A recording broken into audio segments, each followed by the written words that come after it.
आदरणीय ऑडियंस, आज के इस वीडियो में मैं आपको गायत्री मंत्र के बारे में कुछ अनुभविक बातें बताने वाला हूँ। बहुत ही आधारभूत अनुभविक बातें बताने वाला हूँ जो मैं अनुभव किया है। बहुत ही आधारभूत बातें, ज़्यादा इन डेप्थ में, ज़्यादा गहराई में जाने की आवश्यकता नहीं है, क्योंकि हर व्यक्ति का एहसास अध्यात्म, धर्म, दर्शन, मनोविज्ञान की दुनिया में अलग अलग होता है, तो सबका अलग अलग होगा।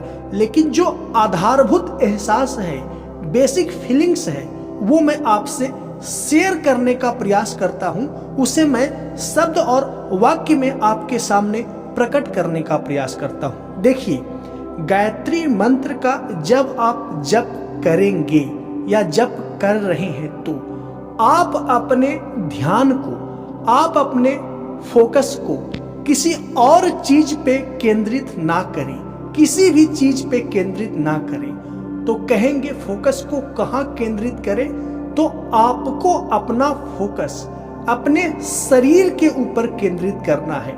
तो आपके अंदर स्वाभाविक रूप से सवाल उठेगा कि शरीर के किस केंद्र पे फोकस को केंद्रित करना है, अपने ध्यान को केंद्रित करना है। ध्यान से पूरी बातें को समझिएगा।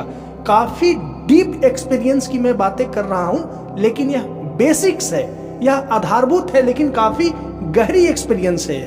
तो आप अपने शरीर के किसी खास केंद्र पे ध्यान केंद्रित करने के बजाय आप अपने शरीर के एक रेखा में अपनी ध्यान को केंद्रित करें, एक लाइन में अपनी ध्यान को केंद्रित करें। आप अपने शरीर के केंद्र पर जो ध्यान केंद्रित करेंगे वो एक रेखा में करें, वो एक लाइन में करें। वो लाइन कौन सा है, ध्यान से समझिएगा। आप गायत्री मंत्र का जप करना प्रारंभ कर दिए, जप चलना शुरू हुआ, 5 से 10 बार आपने जप किया तो स्वाभाविक रूप से आपके शरीर में कुछ घटित होगा, जो मैं अपने पहले के काफी सारे वीडियो में बता चुका हूं। आपके शरीर के और खास करके आपके सूक्ष्म शरीर में जो विशेष बिंदु है वो इस मंत्र के उच्चारण से ही सक्रिय होना प्रारंभ हो जाएंगे, और उस सक्रियता के दौरान आपके शरीर विशेष अवस्था में जाना प्रारंभ करेगा, जिसके फलस्वरूप आपके अंदर की कॉन्शसनेस, आपके अंदर की संवेदना, आपके इंटेलिजेंस का जो सोर्स है वो बढ़ना शुरू हो जाएगा। और जब कॉन्शसनेस आपके अंदर चेतनता, आपकी इंटेलिजेंस, आपके अंदर एहसास करने की क्षमता बढ़ना प्रारंभ होगा तो आप चेतन महसूस करेंगे। और जब आप चेतन महसूस करेंगे तो दूसरे स्तर से, ध्यान से समझना है इसे, थोड़ी कठिन चीज मैं बता रहा हूं, दूसरे स्तर से आप अपना फोकस ऑफ अटेंशन, आप अपने कॉन्शियस माइंड के द्वारा अपने अवधान को, अपने ध्यान को, अपने होश को, अपनी चेतन अनुभूति को एक रेखा में केंद्रित करना है। और वो रेखा है आपकी रीढ़ की हड्डियों की आसपास की रेखा। और रीढ़ की हड्डियों की आसपास की रेखाएं मैं कह रहा हूं, किसी खास बिंदु पे नहीं बता रहा हूं। और जब आप केंद्रित करेंगे तो आप एक अलाइनमेंट महसूस करेंगे, आप एक जुड़ाव महसूस करेंगे नाभि से कंठ तक के। कोई व्यक्ति मूलाधार केंद्र से लेकर के कंठ तक के, जिसे विशुद्ध चक्र भी कहा जाता है, वहां तक के अलाइनमेंट का एहसास करेंगे। और कई लोग दोनों भुकुटियों के मध्य में, जिसे आज्ञा चक्र कहा जाता है, वहां तक के अलाइनमेंट महसूस करेंगे। और मैं अलाइनमेंट शब्द का उपयोग कर रहा हूं। अलाइनमेंट का मतलब आप एक रेखा से जुड़ जाते हैं, एक सिद्ध में आ जाते हैं। और वो सिद्ध क्या है? आपके मूलाधार से लेकर के सहस्त्रार तक की जो रेखाएं सीधी, जो आपकी रीढ़ की हड्डियों के ऊर्ध्वाधर ऊपर की तरफ उठी हुई है, उस रेखा में केंद्रित हो जाते हैं। और जब आप केंद्रित होंगे तो भौतिक रूप से मंत्र जप के साथ साथ आपके अंदर की चेतनता सक्रिय होगी और भौतिक रूप से आप अपने शरीर को महसूस कर पाएंगे गायत्री मंत्र के जप के दौरान। और जब जप करेंगे तो स्वाभाविक है आपके अंदर की चेतनता, इंटेलिजेंस, एहसास करने की क्षमता और आपके अंदर की जो सेंसेशन फील करने की, जिसे मैं कहता हूं संवेदनाओं को ग्रहण करने की जो क्षमता है, ऑटोमेटिक बढ़ने लगेगी मंत्र जप की मदद से, सूक्ष्म शरीर से, प्राण शरीर से, अनेक ग्रंथियों को सक्रिय होने की वजह से। और आप चेतन प्रयास द्वारा आप अलाइन कर रहे हैं अपनी फोकस ऑफ अटेंशन को अपनी रीढ़ की हड्डियों के ऊर्ध्वाधर, अपनी रीढ़ की हड्डियों में रेखाबद्ध तरीके से, और अपने शरीर को महसूस कर रही हैं। तो जब इस विधि से आप गायत्री मंत्र का जप करेंगे ना, तो एक नेक्स्ट लेवल का एहसास आप करेंगे। थोड़ा सा कठिन चीज है, क्योंकि कुछ मनोवैज्ञानिक और आध्यात्मिक अनुभवों को शब्द नहीं दिया जा सकता, पर मैं शब्द देने का प्रयास कर पा रहा हूं ताकि आप इसे समझ सके।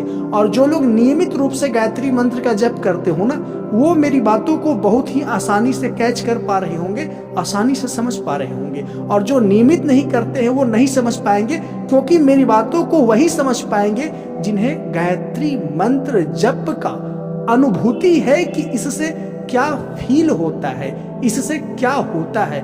वो मेरी बातों को बड़े अच्छे से कनेक्ट करके समझ पाएंगे कि आखिर मैं कहना क्या चाह रहा हूं। तो एक लाइन में अब इसे प्रकट कर दूं। गायत्री मंत्र के जप के दौरान आप अपने पूरे शरीर पे अपने ध्यान को केंद्रित करें, और पूरे शरीर पे ध्यान केंद्रित करने को जैसे ही मैं शब्द में व्यक्त करता हूं, तो व्यक्ति पूरा शरीर को ही एक साथ देखने का प्रयास करेगा, जो कि गलत है।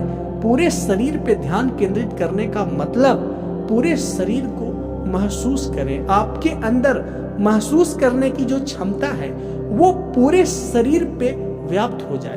तो आप चेतन प्रयास से, आप चेतन एफर्ट द्वारा अपनी फोकस को, अपनी सेंसेशन को, अपने अंदर की रिसेप्टिविटी को पूरे शरीर से अलाइन करने का प्रयास कर रही हैं। और दूसरी तरफ गायत्री मंत्र के जप से आपके अंतःकरण से, आपके अंतस से, आपके अंदर की कॉन्शसनेस, आपके अंदर का अवेयरनेस, आपके अंदर का होश, आपके अंदर का इंटेलिजेंस, आपके अंदर की प्रज्ञा, आपके अंदर की बुद्धिमत्ता सक्रिय हो रही है, और आप बाहर से हल्का प्रयास दे रहे हैं। और मंत्र जप द्वारा अपने आप स्वतः तरीके से आपके अंदर की प्रज्ञा, बुद्धि और उसे जो भी आप श्रेष्ठ नाम दे लें, वो सब सक्रिय होना प्रारंभ होता है, और दोनों मिल करके आपको केंद्रित कर देता है और आपको विशिष्ट मनोदशा और विशिष्ट अवस्था में लेकर के चला जाता है।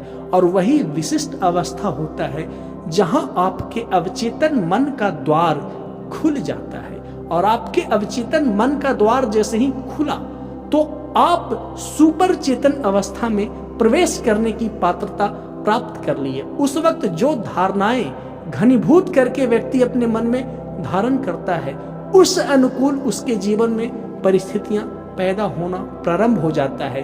क्योंकि आकर्षण का जो नियम है, लॉ ऑफ अट्रैक्शन है, वो गायत्री मंत्र जप करने वालों के लिए आसानी से उपलब्ध हो जाता है। सारा खेल सबकॉन्शियस और सुपर कॉन्शियस माइंड का है।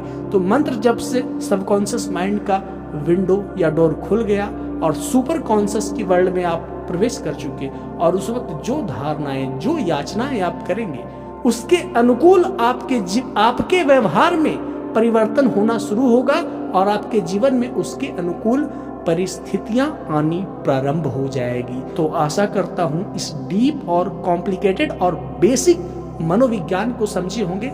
इसलिए इस वीडियो का लक्ष्य पूर्ण हुआ। इसलिए इस वीडियो को लाइक कर दें, चैनल को सब्सक्राइब कर दें। मिलते हैं नेक्स्ट वीडियो में। वीडियो को देखने के लिए धन्यवाद।